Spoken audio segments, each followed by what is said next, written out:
네, 안녕하세요. 김영로 TV의 김영로입니다.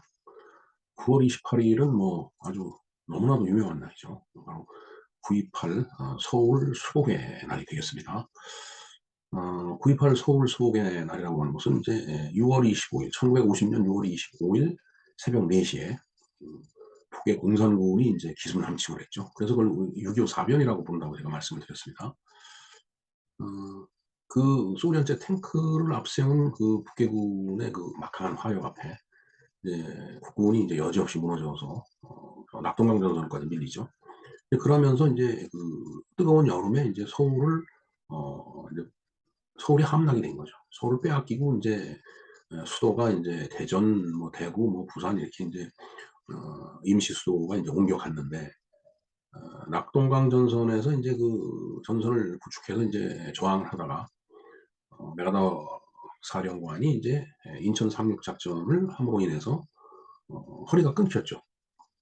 그 북한 공산군들은 이제 그때 당시에 이제 허리가 끊기다 보니까 이제 보급로가 끊기는 거예요. 뭐 먹을 것도 중요하지만 무기 같은 것들도 지속적으로 지원을 해주고 병력도 와야 되는데 그게 끊겼기 때문에 이제 전력이 급속도로 약해져 갖고서 이제 어느 날 갑자기 이제 철수 명령을 받고서 이제 그 북으로 달아나기 시작을 합니다. 그러면서 이제 인천 상륙을 해서 서울로 들어오면서 이제 도시 시가전을 펼친 거죠. 이제 마치 그 게릴라 대치하듯이.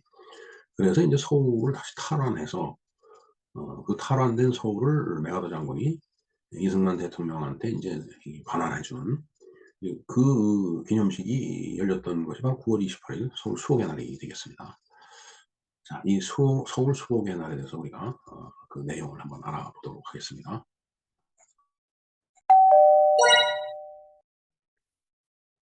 네, 9.28 서울 수복의 날에 대해서 알아보겠습니다. 서울 수복 전투.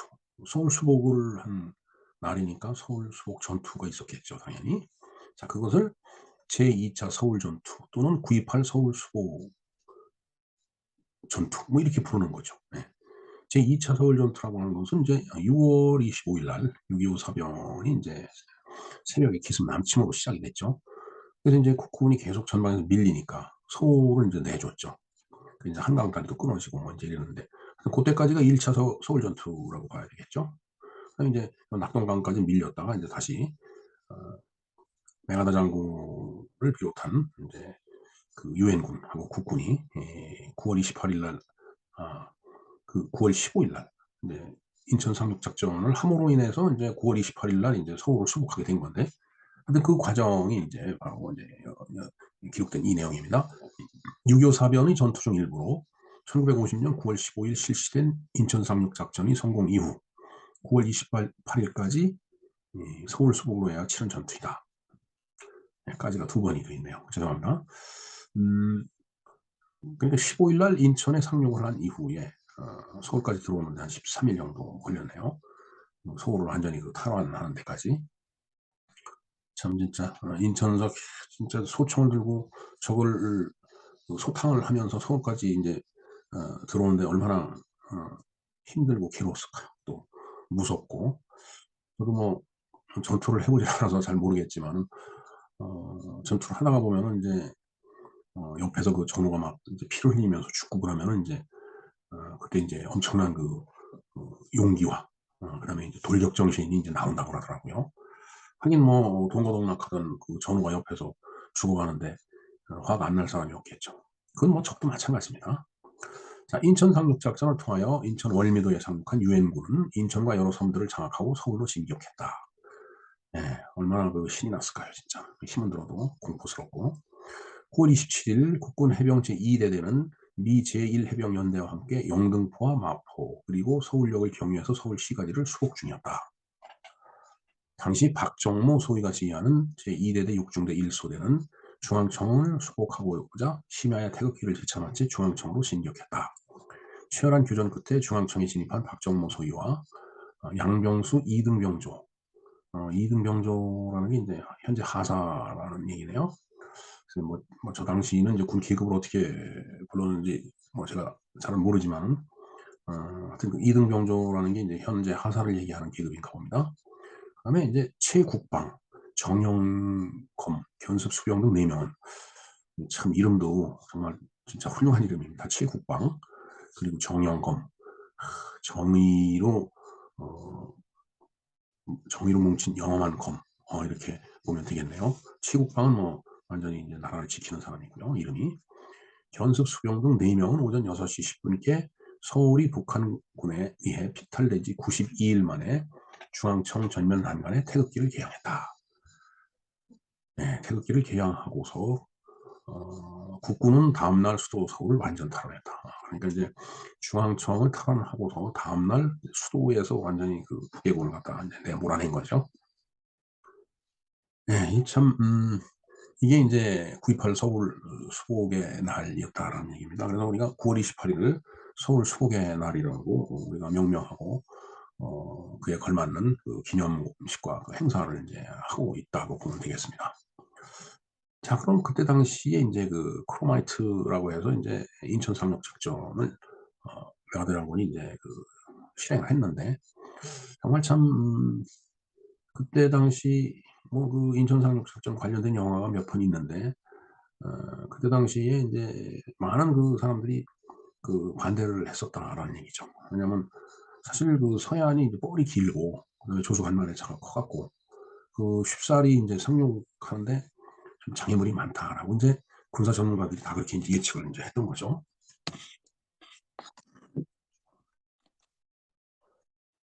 하지만은 이제 그 메가더 장군은 이제 오히려 그런 것이 이제 저기 허점이 이제 있을 수 있으니까 해서 이제 인천을 갖다가 그 상륙 지점으로다가 이제 지정을 한 것 같아요. 근데 전 전문가는 아니지만 군사에 대해서 제가 봤을 때도 예를 들어 군산을 이제 추천했다고 그러잖아요. 이제 그 미군 쪽에서 그 근데 군산으로 상륙을 했다 손 치면 아마 그거 다시 서울까지 밀고 올라가려면은 아마 시간이 엄청 걸렸을 거고 역사가 어떻게 갔을는지 모르죠. 그나마 인천 허리를 잘랐기 때문에 제 생각에는 평양 쪽을 잘랐어야 되는 거 아닌가 하는 생각이 듭니다. 그러면은 참 통일이 정말 쉬웠을 것 같은데 하지만 뭐 이렇게 이제 9.28 서울 수복을 하고 이제 10월 1일 날 38선을 이제 3일 뒤에 38선을 이제 그 통과해갖고 북진을 시작을 하죠. 참 중공군 개입이 없었으면은 우리나라가 그때 통일이 되는 거라고 봐도 과언이 아니었을 텐데 중국은 우리한테 있어서 뭐 썩 그렇게 즐거운 존재는 아닌 것 같습니다. 우리나라 역사를 반만년이라고 봤을 때 반만년 동안 그래왔던 것 같아요. 계속 서로 그냥 티격태격하고 싸워야 되고 주로 이제 의도 터지고 근데 그것이 역사는 생존 에너지고 앞으로 살아갈 역사 주체의 그 어떤 미래가 그 역사 속에 담겨 있다고 이제 그러잖아요. 그런 역사를 우리가 그려왔다면 미래도 그럴 가능성이 크다는 얘기입니다. 역사 주체가 그에 대비하지 못하면 걱정이에요. 우리는 뭐 그나마 어, 그 냉전이라는 그 이제 과정을 거쳐오면서 중국은 이제 주계 장막을 쳐고 있었고 그다음에 소련은 이제 철의 장막을 이제 쳐놓고 있었죠. 그러는 사이에 이제 그네들은 경제적으로 이제 피폐해졌고 왜냐하면 공산주의 사회주의 방식을 이제 채택을 했기 때문에 그러는 사이에 우리는 비록 남북으로 분단이 돼갖고 완전 육지로부터 고립이 된 섬 같은 그런 아주 악조건이었지만 그러나 이 대한민국 그 사람들은 해낸 거예요. 거기서 그 기적을 이루었거든요, 사실은. 뭐 일본이 그때 당시에 뭐 상당히 잘 나가는 나라였지만 지금 뭐 그네들한테 이게 전혀 뭐 우리가 꿀리는 게 없는 그런 이제 상황까지 지금 가고 있는 것 같아요. 그렇게 따지면은 뭐 유럽하고 비교도 우리 기죽지 않아도 될 정도로 우리의 역량이 커진 건 사실이라고 봅니다.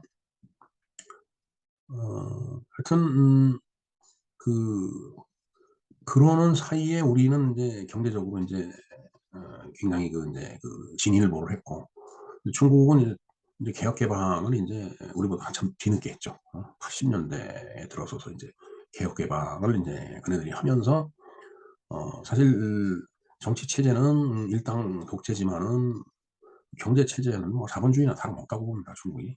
그렇지만 정치 체제가 그렇기 때문에 우리하고는 뭐 정치 체제도 다를 뿐더러 역사적으로 계속 그런 관계를 유지할 수는 없는데, 그나마 진짜 지난 과거 몇십 년 동안은 그들보다는 우리가 아주 그 뭔가 우월적 그런 지위를 갖고 그런 느낌으로 이제 우리가 중국을 대해 왔는데, 인제 모르겠습니다, 앞으로는.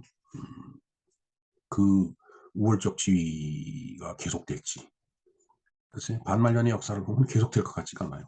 결국은 우리 세대는 그렇게 좀 우월적인 그런 그 생각과 지위를 갖고서 중국을 대해 왔는데, 이제 우리의 이제 자식들, 그 후손들은 이제 또 반말년 치듯이 그런 세상 속에서 살아갈 그 운명이 아닌가 하는 생각도 해 봅니다. 획기적으로 대한민국 정치 지도자라든가 그다음에 국민들의 그 어떤 마음가짐이 확 바뀌기 전에는 저는 그럴 거라고 봅니다. 그냥 이제 좀 부정적이죠, 사실은. 하여튼 어 이 고비를 잘 넘겨야 될 텐데, 지금 대한민국의 그 현실적인 그 정치 상황은 그렇지가 못한 것 같아요.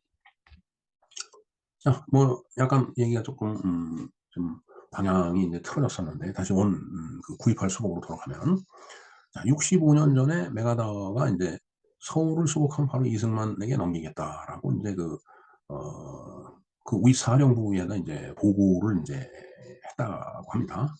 그것이 인제 기밀 해제가 돼서 그런지 좀 인제 밝혀진 모양이에요. 한번 그 어 언론 기사를 볼까요? 연합뉴스 기사입니다. 65년 전 메가다 전문 "서울 수복하면은 바로 이승만에게 넘기겠다." 예. 2015년 9월 23일 날 작성된 기사입니다. 그러니까 지금 한 7년 전이죠. 자, 여기 보면은 군사편찬연구소 연합뉴스에 공개 "서울 환도식 장면 담은 흑백 사진도." 탑 시크릿. 이게 인제 메가더 전문이 인제 이렇게 공개가 된 모양이에요. 6.25 전쟁이 한창이던 1950년 9월 23일 날 더글러스 메가더 미 극동사령관이 미 합동참모본부에 보낸 전문이 처음으로 공개됐습니다. 메가더 사령관은 전문을 통해서 서울의 안보가 충분히 회복되는 대로 이승만 대통령과 강요, 국회 지도부 등이 서울에 입성하도록 할 계획이라고 밝혔습니다. 이승만 정부는 한 번도 기능을 멈춘 적이 없다면서 이승만 정부가 유엔과 미국으로부터 정통성을 인정받은 유일한 정부라는 점도 상기시켰습니다. 예, 지금 이 전문이 이제 흐릿해서 잘 안 보이는데, 보여도 뭐 읽고 어떻게 할 시간도 없지만은 하여튼 저것이 인제 그런 내용을 포함하고 있는가 봅니다. 자, 한번 그 연합뉴스 기사를 볼까요? "서울의 안보가 충분히 회복되는 대로 나는 이승만 대통령과 그의 강요, 국회 지도부, 한국 유엔 의원단이 서울에 입성하도록 할 계획입니다." 6.25 전쟁이 한창이던 1950년 9월 23일 더글라스 메가더 미 극동사령관은 미 합동참모본부에 보낸 전문에 이렇게 썼다. "인천 상륙 작전의 성공에 전세를 역전시킨 메가더 사령관이 서울 탈환 작전을 쥐하고 있을 때였다. 국방부 군사편찬연구소는 메가더 사령관이 이 전문을 미 합참에 타전한 지 정확히 65 년이 지난 23일 이를 연합뉴스에 공개를 했다." 예. 이것이 인제 그 문서가 되겠습니다. 전문에서 메가더 사령관은 북한군으로부터, 북계군이죠, 인민군, 되찾은 서울의 질서 회복을 위한 자신의 구상을 명확히 밝혔다. 그는 "한국 정부의 서울 입성은 정부의 재편이나 변화와는 아무 상관이 없으며 기존 정부의 헌법적 지위를 복원시킴으로써 법적 절차를 재가동하고 적으로부터 탈환한 지역의 법과 질서를 회복하기 위한 것이라고 강조를 했다.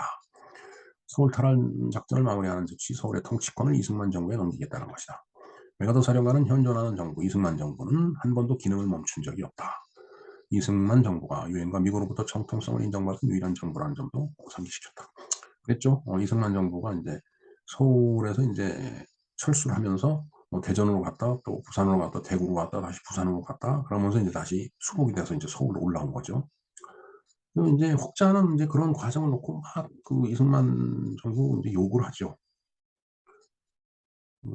근데 전쟁을 하는데 당연히 그 뒤로 물러서야죠. 이쪽이 그 인제 함락이 되는데, 함락되지 않고 거기서 가만히 앉아 있다가 예를 들어 대통령이 체포가 됐다. 그럼 전쟁이 끝나는 거예요. 그걸 바라는 사람들은 도망갔다고 욕을 하는 거예요. 그걸 바라는 사람은 사실은 우리의 적입니다. 나쁜 사람들이에요. 대한민국 땅에서 숨 쉬면서 그런 얘기하는 사람들은 정말 나쁜 사람이라고 생각합니다. 자, 메가더 사령관의 이런 입장은 이승만 정부에 대한 그의 깊은 신뢰를 반영하는 것이라는 해석이 나온다. 뭐 사실 아무리 메가더 사령관이라고 하지만은 대한민국 정부가 그때 당시 있었는데 그걸 부정할 수는 없었겠죠. 네. 남정호 군사편찬연구소 책임연구원은 메가더 사령관이 당시 한국 정부에 대한 내보인 태도는 이승만 대통령과의 개인적인 친분과도 무관하지 않다며, 이 대통령은 메가더 사령관은 미국이 믿을 수 있는 친구, 메가더 사령관은 이 대통령을 동양의 뛰어난 지도자로 여겼다고 설명을 했다. 뭐 맞는 얘기입니다. 제가 봤을 때 맞다고 봐요. 그걸 부정하는 또 세력들이 있겠죠. 네. 부정을 하든 말든 뭐 맞는 건 맞는 겁니다. 당시 미 합참은 북한군을 몰아낸 서울에 바로 이승만 정부를 불러들이기보다는 일정 기간 미군이 군정을 실시할 필요가 있다고 판단한 것으로 알려졌다.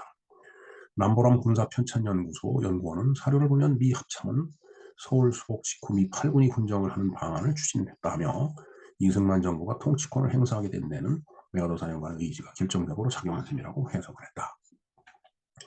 이번에 공개된 메가더 사령관의 전문도 서울에서 미 8군이 군정을 실시하라는 미 합참의 지시에 대해 메가더 사령관이 반대 의견을 밝힌 답전이라는 것이 한연군의 설명이다. 점령지의 질서를 회복하는 데는 외국군의 군정보다는 현지 민간 정부의 통치가 훨씬 바람직하고 효과적이라는 메가더 사령관의 정치 철학도 당시 그의 결정에 영향을 준 것으로 보인다. 서울을 완전히 수복한 메가더 사령관은 9월 29일 중앙청에서 거대한 역사적인 환도식에 이승만 대통령과 함께 입장했다. 이 자리에서 메가더 사령관은 유엔군을 대표해 이승만 대통령의 원래 자리를 두드릴 수 있게 돼 기쁘기 그지없다며, 자비로운 신께서 이 대통령과 모든 공직자들에게 관용과 정의로 만난을 헤쳐나갈 지혜와 힘을 주시길 기원한다고 역설했다. 독실한 기독교인이었던 메가더 사령관은 연설 말미에 주 기도문을 낭송했다. 이승만 대통령은 연설에서 서울을 탈환한 유엔군 장병의 깊은 감사의 뜻을 표시했으며, 메가더 사령관에게는 태극무 훈장을 수여했다. 예, 이게 이제 그 환도식 그 장면이네요. 여기가 이제 중앙청이죠. 네, 중앙청을 들어가면 이렇게 계단이 이렇게 이제 있었습니다. 지금은 이제 그 허물어져 없는데, 제가 국민학교 6학년 때인가 이제 서울에 수학여행을 와서 참 진짜 시골 그 깜깜머리 학생이 이제 그 중앙청 견학을 했어요. 대체 이 계단 올라간 기억이 납니다. 제가 이렇게 학생들을 데리고서 선생님 따라서 이렇게 쭉 올라가면서, 아, 이게 중앙청이구나. 여기에서 대통령이 근무를 하는구나. 그때 그런 깊은 생각은 못했지만 저 계단을 올라갔던 기억이 납니다. 군사편찬연구소는 이번에 메가더 사령관이 전문과 함께 환도식 장면을 담은 흑백 사진들도 공개했다. 이들 사진은 남보람 연구원이 2013년 미국 버지니아 군사학교에 있을 때 마셜 도서관에서 입수했다. 사진들에는 중앙청 홀에서 태극기와 성조기 유엔기 앞에 서서 연설하는 이승만 대통령과 메가더 사령관의 모습이 담겼다.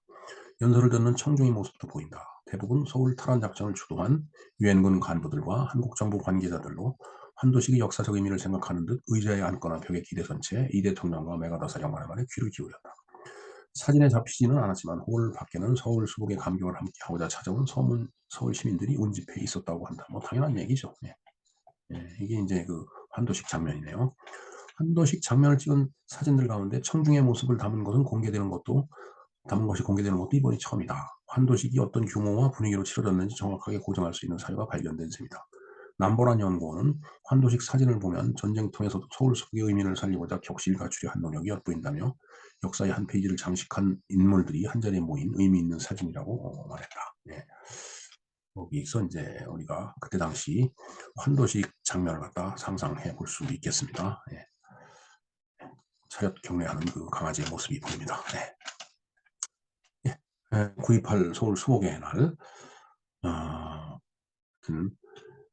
다시는 나라가 저런 전란에 휩쓸리지 말아야 되겠죠.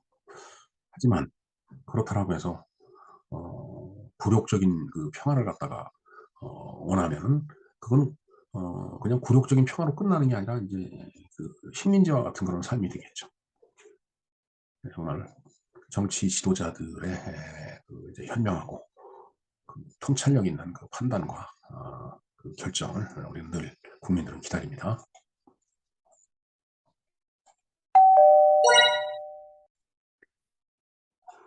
네, 이상과 같이 9.28 서울 수복에 대해서 알아보았습니다.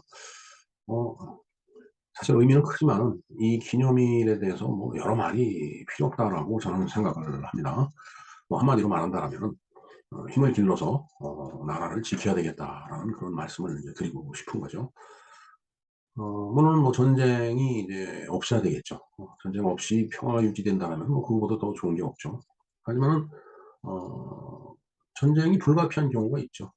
이게 대체적으로 국경을 맞대고 있는 나라끼리는 서로 티격태격하게 돼 있습니다. 그리고 서로 그 이념 체계가 다른 나라끼리는 싸움을 하게 돼 있어요. 그렇게 봤을 때는 참 이 중국이나 북한이 참 진짜 어떻게 보면 이제 숙명적인 그런 그 대치 세력이라고 얘기할 수밖에 이제 없습니다. 어찌 됐든 전쟁이 없어야 되겠는데 뭐 전쟁이 불가피해서 설사 전쟁을 인제 한다고 하더라도 한 채 땅을 빼앗겨서는 안 되겠죠. 예. 그런 일은 없어야 될 것이라고 생각합니다.